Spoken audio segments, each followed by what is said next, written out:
Petrol ডিজেলৰ দাম আমাৰ পশ্চিমবংগতকৈ আমাৰ দাম 7 টকা কম।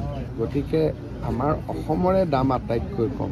মই ভাবোঁ যে বানপানীৰ পৰিৱেশ আছে। অসমৰ ইলেকশ্যনৰ আগতে আমি 3 টকা দাম কমাইছিলোঁ।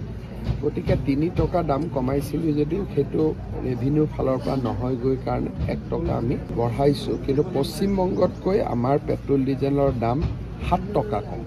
আৰু এইটো ইলেকশ্যনৰ আগতে কমো আহে। 3 টকা ইলেকশ্যনৰ আগত কমাইছিলোঁ। গতিকে বঢ়োৱা একো নাই।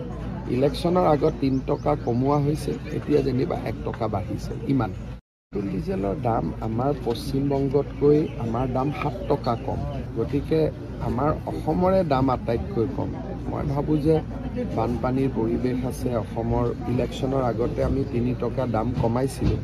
গতিকে 3 টকা দাম কমাইছিলোঁ যদিও সেইটো ৰেভিনিউৰ ফালৰ পৰা নহয়গৈ কাৰণে 1 টকা আমি বঢ়াইছোঁ। কিন্তু পশ্চিমবংগতকৈ আমাৰ পেট্ৰল ডিজেলৰ দাম 7 টকা কম। আৰু এইটো ইলেকশ্যনৰ আগতে কমো আহে।